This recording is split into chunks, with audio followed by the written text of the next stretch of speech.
What is up? What is up, YouTube? How y'all doing? Check this out, man. Exhibit dude is Exhibit kind of reminds me of like a 50 Cent. He's a straight shooter, I think. I think he's a straight shooter. I think that Exhibit don't play none of them baby oil games and all this stupid stuff, man. So he is a business person that breaks everything down. He stay in his lane. He don't try to be bigger than what he is and all this type of stuff. So I think he's a real straight shooter. So Exhibit tells Noah the real reason why Kendrick Lamar destroys Drake for disrespecting Tupac. Hey, y'all hit that subscribe button, hit that bell, baby. Let's check this bad boy out while we in the Philippines. Drake beat. Right. Okay. So, X, I gotta ask you. Okay. I'm gonna ask you to be as freely as you can. Mm-hmm. When this Drake and Kendrick thing first started, Drake is the biggest artist in the world. I believe Kendrick took a shot first, right? I believe, fuck the big three. Homie, this is not big, this is just big me. But Kendrick has been known for this. Mm-hmm. No, but they've been going back and forth. No, but remember, Kendrick went at the whole New York at one point. He was like, I'm Frank White. Fuck, I'm the king of New York, right? Like, caused this whole controversy. But this time, this is something kind of really, really, really, really different, right? Did you understand what Kendrick was doing from the beginning? Or this was something that after you saw it, you was like, I think Kendrick Lamar is a very special individual. Right. I think he is a deep thinker. I think he is a big part of what is unifying and energizing the West Coast right now.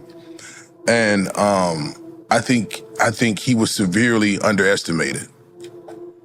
And when you look at the parable of David and Goliath, and you see, somebody who's, very, dismissive or very arrogant or very, feeling like, because Drake wasn't talking the way he's talking now at the beginning, but when Kendrick wasn't saying nothing, you know what I'm saying? It was just like, it was very funny. It was very poking holes, and he did the Tupac thing. Drop and give me 50. Yeah, doing the Tupac AI thing. Right.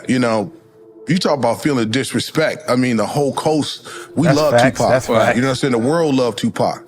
You know what I'm saying? God, you know what? I've never asked that question. So when Drake sampled, I want to say sampled or AI'd it, right? AI'd it. Right. So because Kendrick's line was, "You think the coast is gonna let you disrespect Pac, nigga? I think that Oakland show might be your last stop, nigga." You telling me that that's how people really took it? Like, yeah, he took some liberties with that, and look, dude, I got no dog in this fight. Yeah, no, I know. But none of us do. Yeah, but the West Coast is where I'm at, and that's what's up. You know what I'm saying? Right. And so Kendrick is definitely ruling the pack. You know what I'm saying? And he's setting the tone. Right. And so I just think that what we're seeing now is I ain't drinking a week. Hold on. What we're seeing now is the repercussions of stepping on somebody that you shouldn't have stepped to. Wow. You know what I'm saying? Like, they're not even in the same class. In my opinion, Drake should have just put out a fucking massive hit for the women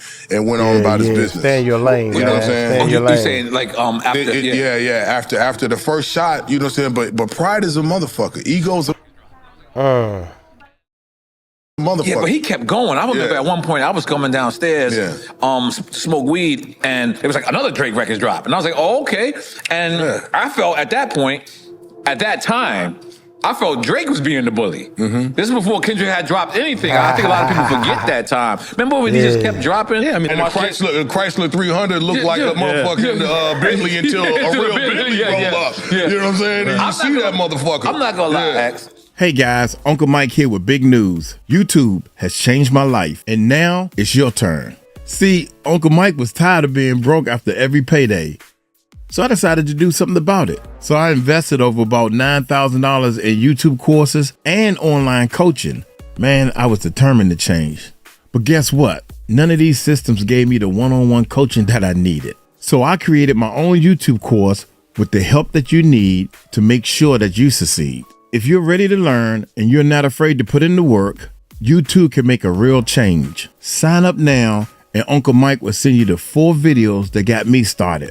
100% free. Click the word more below and look for our YouTube growth system. That's our course. Now, let's get back to this video.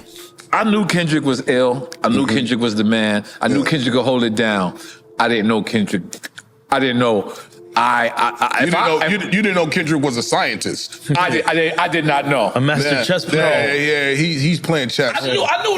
No. Because I'm on hip hop. Let me not downgrade myself like that. I just didn't know to the extent. Look, I don't hang around with Kendrick. I'm not even gonna claim to be in his circle. His circle is tight. I know.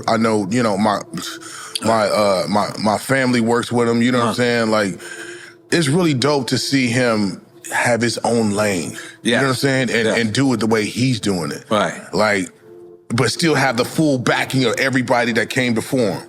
You know what I'm saying? That's fucking dope. And he's inclusive. Right. You see some cats that's young and they come up and they just dismiss everybody. They gonna fuck that nigga, fuck him, fuck everybody, it's me, and all this shit. And I think that's what we saw. You know what I'm saying?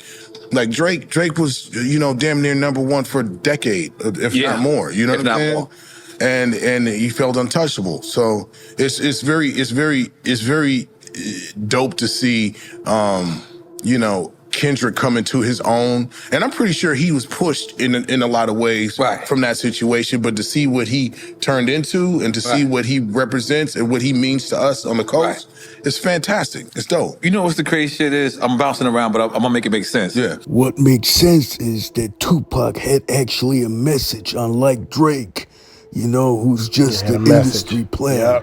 But Tupac, he had at least, even though he was a worldly person, he still had a message, though, that he conveyed to millions of people, which primarily was, when he was in a good mood, about helping people. Remember in an interview, somebody has a lot of said, money. if somebody has a lot of money, and here's the thing, what's your definition of a lot of money?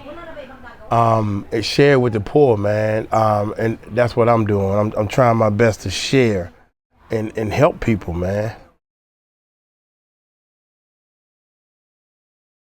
Help people.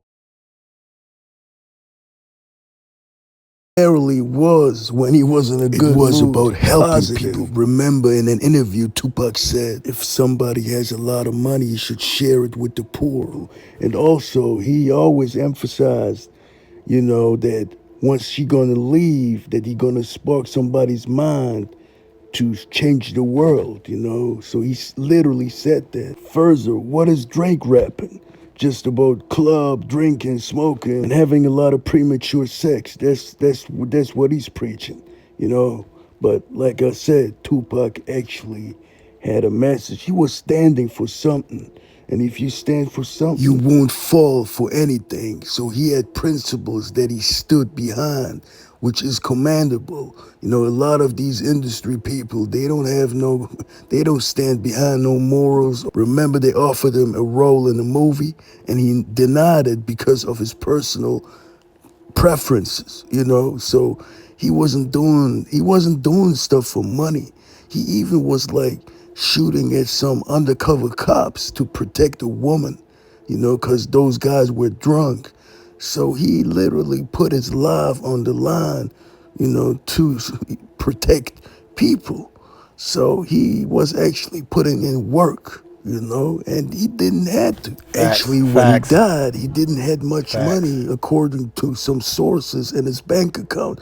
So his primarily focus was not money, it was conveying his message and changing the world, you know. But remember, if you're friend of the world, you're the enemy of God. That's what the Bible says. The only man crazy, in the world Exhibit. who can do handstand push-ups with his fist on which the arm means that, hey, I'm just telling you like it is, man. I ain't gonna make no money or get bigger if I vote for Drake or Kendrick. Only thing I know is Kendrick, I kept telling people, it's man, everybody hopping on Kendrick, man.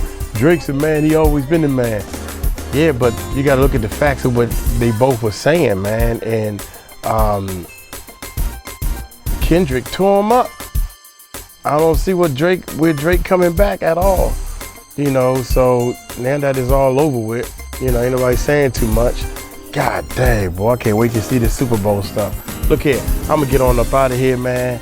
Always been a Exhibit fan.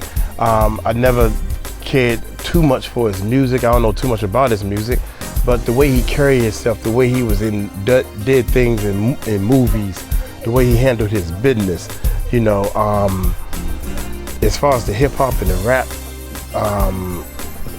rap stuff, you know, I got my preferences as far as like music and rap, but at the same time, Pimp My Ride, man, and all that type of stuff that he was doing, he conducted himself very well. I'm gonna get on up out of here. Y'all take it light, take it slow. Tell him Uncle Mike told you so. Peace out.